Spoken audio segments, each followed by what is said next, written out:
Bismillahir Rahmanir Rahim. Welcome to the series History, Science and Faith in Islam. In our last session, we examined the events surrounding the Abbasid Revolution. In the next few sessions, we will shift our focus from political and dynastic issues and look at the intellectual landscape of the Islamic world. This session highlights the life and times of a remarkable person, a great scholar, Shaykh al-Azam Imam Abu Hanifa, a giant among giants. Imam Abu Hanifa towers high amongst the sages who have graced Islamic history. He was like a huge mirror, vaulting from horizon to horizon, reflecting the light of the Prophet ﷺ. These reflections empowered generation after generation to see the light and bask in its warmth. A great majority of the 1.7 billion Muslims in the world today, circa 2015, follow the school of fiqh named after him. Al-Shaykh al-Azam, the great Shaykh, as he is referred to by those who adore him, was the first to define the processes that govern usul fiqh, the principles of fiqh. He preceded Imam Malik by 10 years, Imam Shafi'i by a generation, and Imam Ahmed by 100 years. Imam Abu Hanifa studied with Imam Ja'far as-Sadiq. In turn, the other great Imams had the benefit of the legacy of Imam Abu Hanifa when they took on the monumental task of codifying fiqh. That Imam Abu Hanifa was one of the greatest of mujtahideen is well known.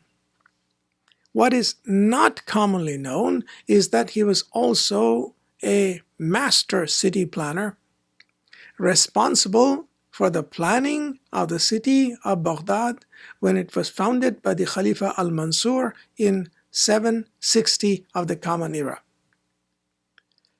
Abu Hanifa was a mathematician of the first magnitude. He was aware of the concepts of specific density and specific volume and implemented them in practice. As a philosopher, his work anticipated the Hegelian dialectic by more than 1,000 years. The Hegelian dialectic, named after the German philosopher of the 17th century, is one of the basic principles of Western philosophy. Its premise is that a higher collective truth emerges when multiple individual truths compete. Looked another way, it also means that the state is more important than the individual. To cap it all, Abu Hanifa was no hermit or a pure academician, cloistering himself in a monastery or a mosque. He was a rich man, a successful merchant, a wonderful human being who lived among common folk with the zest and enthusiasm of a believer and contributed to the life of the community that he was a part of. The story of Imam Abu Hanifa is the story of the famed city of Baghdad.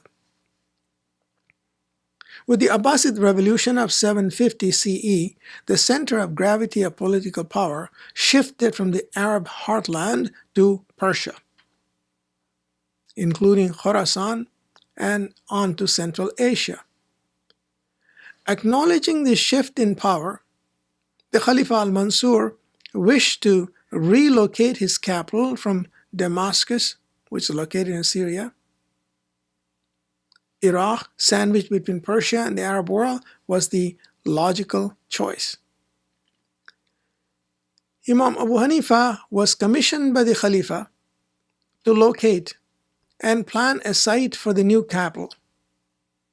Abu Hanifa chose the current location around a bend of the river Tigris, paying careful attention to defense and communications. To obtain the concurrence of the Khalifa, Abu Hanifa marked out the geometrical layout of the planned capital, showing in detail the location of the palace, the mosque, the marketplace, the residential areas, and the fort. Then he sprinkled cotton seeds over the marked outlines.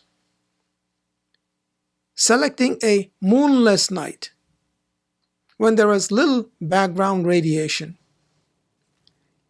Imam Abu Hanifa set fire to the cotton seeds.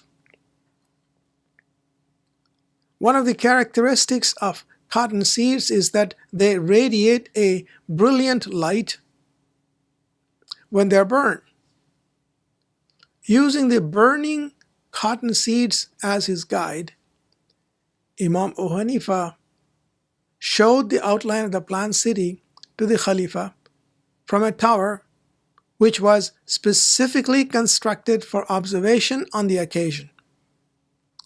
The Khalifa was pleased and authorized the construction to begin. A large number of bricks were needed for the construction of the city. Factories went up all around the selected site, but there was no quality control of either weight or size.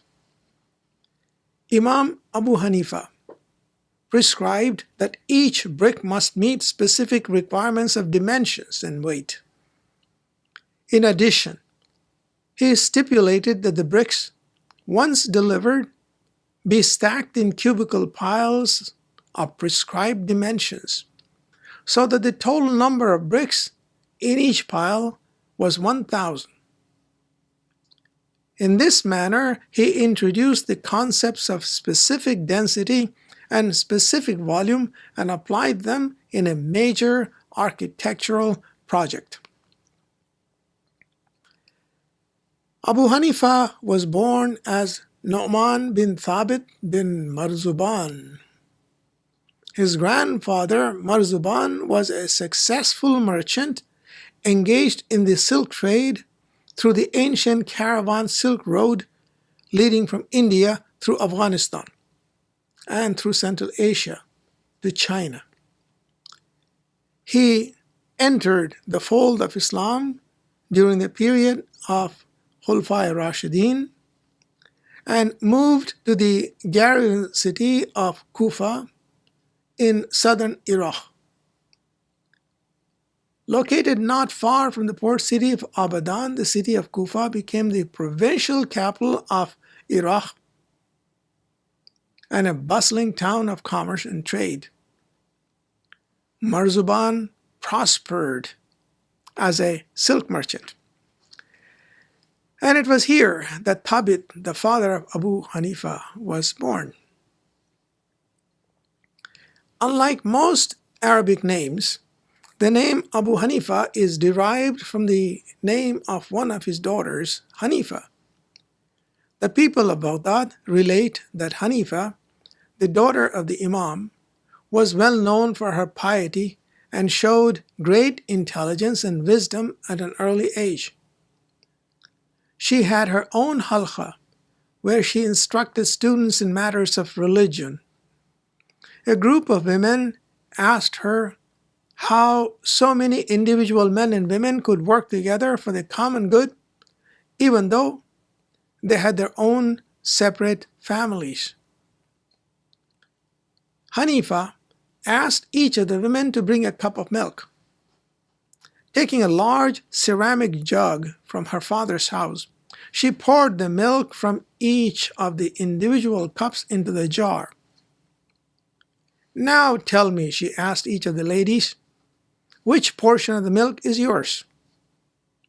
The women instantly understood that the community was like the milk in the jar. The milk came from different cups, but it was now one. As the fame of Hanifa spread, people started to refer to the Imam as Abu Hanifa, the father of Hanifa.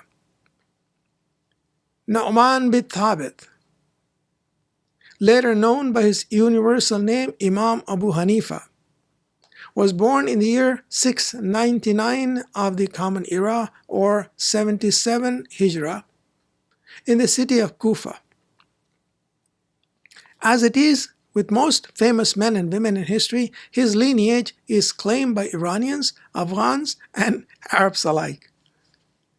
But most scholars agree he was of Afghan parentage through his grandfather Marzuban. Kufa was at the time a garrison city in a period of rapid expansion of the Umayyad Empire. It was also the provincial capital and a commercial center, a meeting place for Persians, Arabs, Afghans, and Indians. Turkish tribesmen wandered in and out from Central Asia, as did the Chinese from faraway Xinjiang.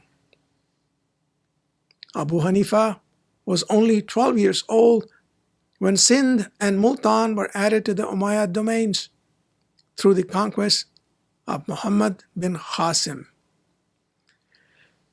The melting pot that was Kufa left a lasting impact on the young Abu Hanifa, and this impact is reflected in his fiqh. The iman of a converted Turk is the equal to the iman of a resident of Medina, summarizes his openness and acceptance of people of all nations and ethnic origins. Kufa was different from Medina. While Medina was the city of the Prophet, the cradle of Islamic civilization, insulated from the convulsive currents in faraway lands, Kufa was at the very center of cultural and intellectual turbulence brought on by the mixing of Persian, Zoroastrian, Chinese, Buddhist, Indian, Hindus, and Arab Muslims. The geopolitical as well as the cultural context of the two cities was different. This background must be kept in mind by students of comparative fiqh who study the positions of the various schools of fiqh on specific issues. Abu Hanifa, born as he was into a merchant family, learned the silk trade from his grandfather. His early training was in commerce rather than in sunnah and fiqh. It is related that when he was 8 years old and was on his way to his grandfather's silk store, he was stopped by a sheikh and was asked which madrasa he was headed to. The sheikh saw the light on the face of the young Abu Hanifa and the great potential in the young lad. When Abu Hanifa answered that he was headed to a silk store and not to a classroom, the sheikh took him as his own pupil. The young Abu Hanifa made rapid progress and soon outperformed all the other students in the school, memorizing the Qur'an, learning ahadith, and soaking in the knowledge that the best of the sheikhs had to offer. The learning of the young Sheikh Abu Hanifa soon attracted the attention of scholars, and young and old alike attended his halqa, which is the circle of students, and learned from him. Traveling to the Hijaz, Abu Hanifa performed his Hajj and spent 2 years in Medina, attending the halqa of Imam Ja'far as-Sadiq, learning from him the inner meaning of the Sharia, as transmitted from the Prophet ﷺ through Ahl Bayt. Imam Abu Hanifa had a unique method of teaching his students. Instead of giving them solutions to specific questions brought before him for judgment, the Imam would divide up his students into two groups. One group was asked to defend a proposition, while the other was asked to oppose it. The students would study the Qur'an, the verified ahadith, and the earlier decisions taken by the Sahaba, passionately debate amongst themselves, and would finally come up with a consensus. The process was devised to remove any probability of error in the judgment, and the premise was that a higher truth emerges out of the dialectic, which means the debate of two opposing positions. 1,000 years later, the same process became the foundation for the Hegelian dialectic, a school of philosophy named after the German philosopher Georg Wilhelm Friedrich Hegel, who lived 1770 to 1831. Hegel is considered the father of dialectic philosophy in the Western world. The Marxists, as well as the German nationalists before the Second World War, considered Hegel to be the father of their ideology. Imam Abu Hanifa was keenly aware of the challenges faced by jurists in the dynamic social environment of Kufa. The Zoroastrians, the Buddhists, the Hindus, the Muslims, the Sabians, and the Christians had their own view of the cosmos and their own way of relating to the transcendent. As conversion to Islam from these ancient faiths picked up momentum, especially during the reign of Khalifa Umar bin Abdul Aziz between 717 and 719, so did the challenge of answering the questions posed by the new entrants to the Islamic faith. Imam Abu Hanifa rose to the challenge. He looked upon fiqh as a dynamic process applicable in all ages and all locations. No jurist of the future would be left without the tools required to search for solutions to the specific problems faced by him in his own space and time. It is important here to elaborate on the terms Sharia and fiqh, as the two are sometimes used interchangeably as if they are synonymous, which they are not.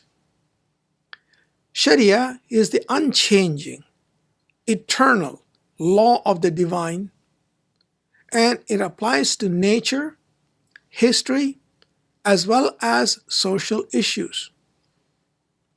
The fact that the sun rises from the east is Sharia. The fact that electromagnetic waves take more than 8 minutes to reach the earth from the sun is Sharia. That the fact the earth is tucked in a secure niche, coupled to a star of medium size, in a secure corner of our galaxy which rotates in its own orbit, is Sharia. The fact that individuals and nations would ultimately destroy themselves if they violate justice is Sharia. Prayer is Sharia. So are charity, fasting, zakat, and hajj. Fiqh is the historical dimension of the Sharia.